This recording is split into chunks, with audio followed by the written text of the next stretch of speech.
성도 여러분 반갑습니다. 우리 5월 11일 매일 말씀 묵상 시작하도록 하겠습니다. 우리 찬송가 370장 주 안에 있는 나에게 우리 1절로 함께 찬양하겠습니다.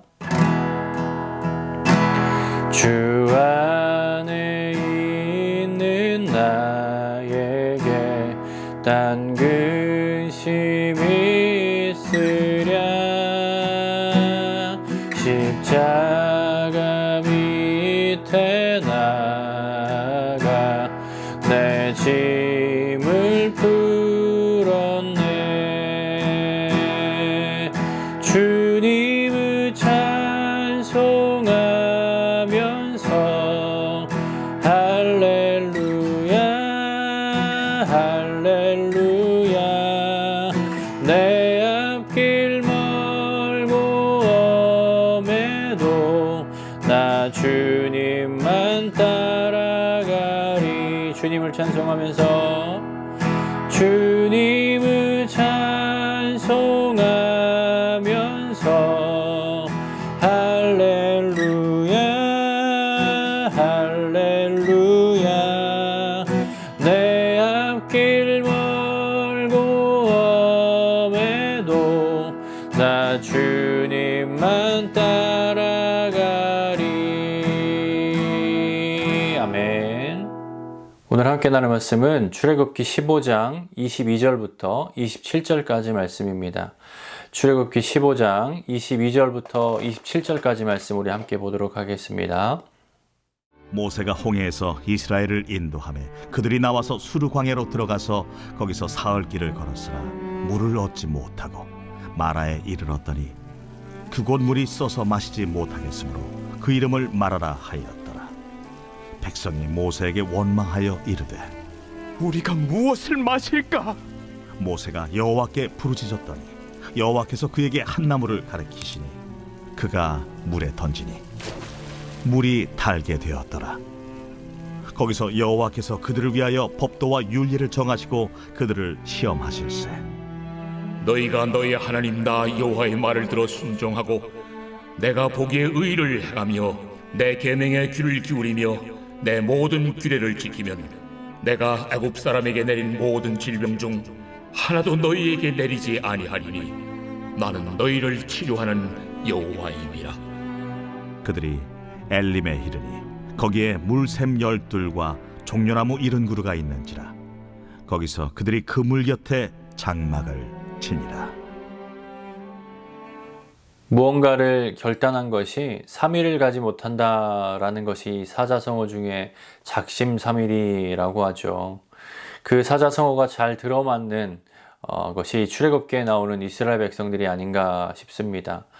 하나님께서 애굽에서 그의 백성들을 구원하시기 위한 계획을 세우시고 그것을 이제 진행하며 일하시면서 이스라엘 백성들은 애굽에 내려진 10가지 재앙을 보았고 바로를 무릎 꿇리고 또 출애굽하게 하신 걸 또 보았고 그리고 홍해를 건너고 바로와 그의 군대가 바다에서 죽는 걸 보았던 것이 이제 고작 3일 전이었습니다.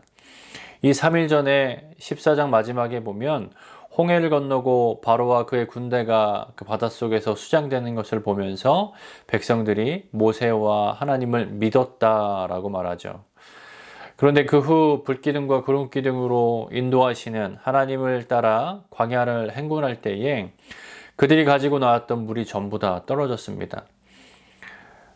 그렇게 버티며 걷던 3일째 되는 날 드디어 마라에 이르러 드디어 물을 발견하죠. 그 극심한 목마름에 힘들어하던 백성들은 서로 앞다투어 그 물을 먹으러 달려갑니다. 그 물을 마셨는데 그 물은 너무나 써서 먹을 수 없는 그런 물이었습니다. 그때 백성들이 참았던 불만이 터지고 그 모든 불만이 원망으로 되어 모세를 향합니다. 모세를 아주 심하게 또 원망한다라고 오늘 본문은 얘기하죠. 근데 모세를 원망한 것은 누굴 원망한 것입니까? 결국 모세를 세우시고 모세를 통해 그들을 인도해 내신 하나님을 향한 원망으로 이어지는 것이죠. 그 원망의 내용은 다 나오지 않지만 앞서 보았던 그 원망들을 볼 때에 정말 그 비슷한 원망이 아니었을까라는 상상을 할 수가 있습니다. 그 어려운 상황, 백성들의 원망을 받던 그 모세는 다시 하나님 앞에 나아갑니다. 그리고 부르짖으며 하나님께 도움을 구합니다. 그러자 하나님은 한 나무를 가리키시며 모세에게 해결책을 알려주시지요. 모세는 그 나무를 가져다가 그 쓴 물, 그 마라의 물에 넣었더니 그 물이 변하여 달게 되어서 백성들은 그들의 그 갈증을 해결할 수 있었습니다.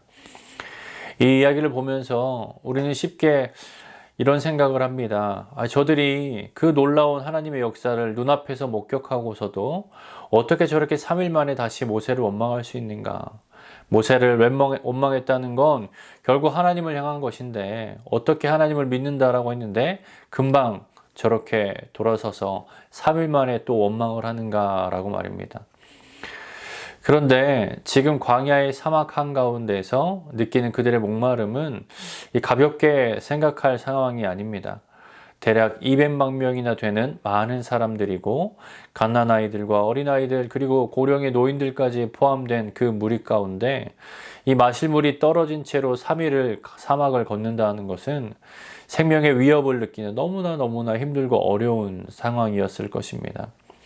분명 홍해를 건넌 후에는 하나님을 믿는다 하였지만 그들의 믿음의 기초부터 흔들리는 이 광야 속에서 목마른 가운데 믿음이 흔들리는 그런 위기를 겪고 있는 것이 맞습니다.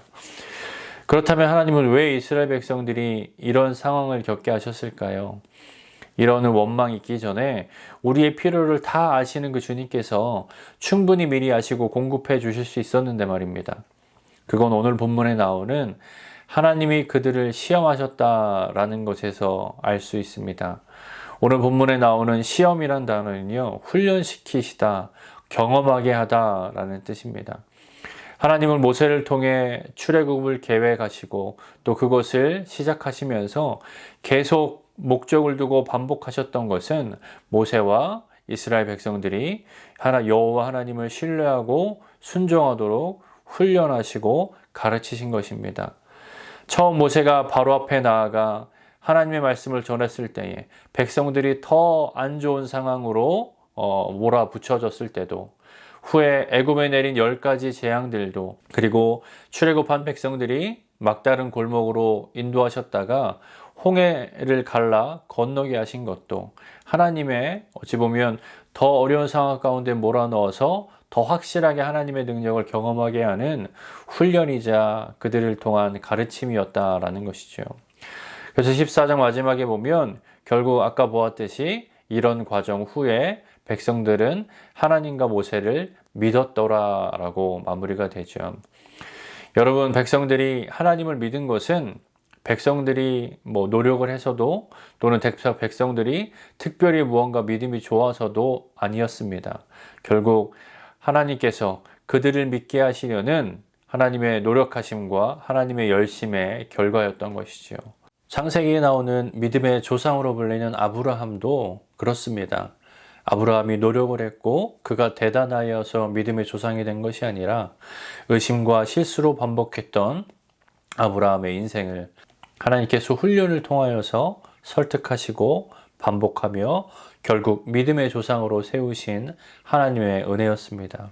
오늘 이 말씀 묵상하시면서 우리의 초점이 이스라엘 백성들의 믿음 없음에 있지 않고 또 그들처럼 믿음 없는 나의 연약함에 있지 않고 그러한 우리를 훈련시키시고 설득하며 세우시는 하나님의 세심한 은혜, 그 열심, 또 그 설득, 그 하나님의 우리를 향한 사랑을 함께 묵상했으면 좋겠습니다. 예수 그리스도를 통해서 우리를 구원하신 하나님의 이 구원의 은혜는요, 죽었던 우리를 살리신 것으로 끝나는 것이 아닙니다. 여전히 연약한 우리를 의롭다고 칭해 주셨고 그렇게 구원해 주셨고 이제는 우리를 진짜 의롭게 되도록 의롭게 살도록 붙잡아 주시고 인도하시고 성도로 살게 하시는 그 은혜도 바로 우리를 향한 구원의 그 은혜에 다 포함되는 것이고 우리가 받고 있는 하나님의 은혜인 줄 믿으시길 바랍니다.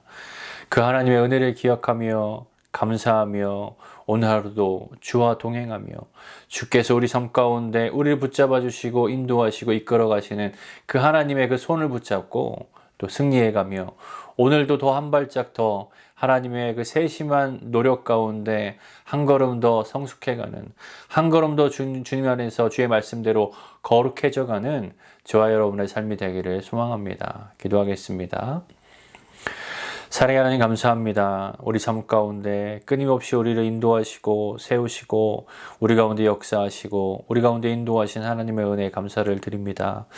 이스라엘 백성들 400년 동안 노예로 살다가 이제 광야로 떠들며 이제 점점 하나님의 백성이 되어가는 그 훈련을 하고 있음을 봅니다. 주님, 그들 삶 가운데 하나님께서 두신 여러 가지 계획을 통하여 그들을 하나하나 세워나가듯 우리의 삶도 우리 삶 가운데 여러 가지 우리가 알지 못하는 상황 속에서도 하나님은 일하시며 우리를 세우시며 우리를 믿음으로 인도하시는 하나님의 은혜가 우리 가운데 있음을 다시 한번 깨닫고 감사를 드립니다. 오늘 하루도 주님의 그 은혜 가운데서 주와 동행하며 주와 함께 감사하며 주님의 그 은혜 가운데 우리가 한 발짝 더 성숙해가고 주님 옆에 더 가까이 나아가며 주의 말씀대로 거룩한 백성이 되어가는 오늘 하루 될 수 있도록 은혜 주시옵소서. 이 모든 기도 거룩하신 예수님의 이름으로 기도하였습니다. 아멘. 화요일 기도 제목으로 함께 기도하길 바랍니다. 첫 번째로 온라인 예배와 모임을 위해서 기도하겠습니다. 온라인으로 모이지만 동일한 하나님의 은혜가 있도록, 그리고 참석자들은 정성을 다해 예배하고 또 모임에 참여하도록 기도해 주십시오. 두 번째로 화요 중보 모임을 위해서 기도하겠습니다. 그 모임이 성령 충만한 기도 모임이 되도록 또 교회의 영적 동력이 되도록 기도해 주시기 바랍니다. 마지막으로 선교사님들을 위해 기도할 때에 시국의 임도마 선교사님, 필리핀의 오정유 선교사님, 러시아의 김송종 선교사님을 위해서 그들의 사역과 그들의 가정과 그들의 모든 삶을 위하여서 함께 중보 기도해 주시기를 바랍니다. 기도하겠습니다.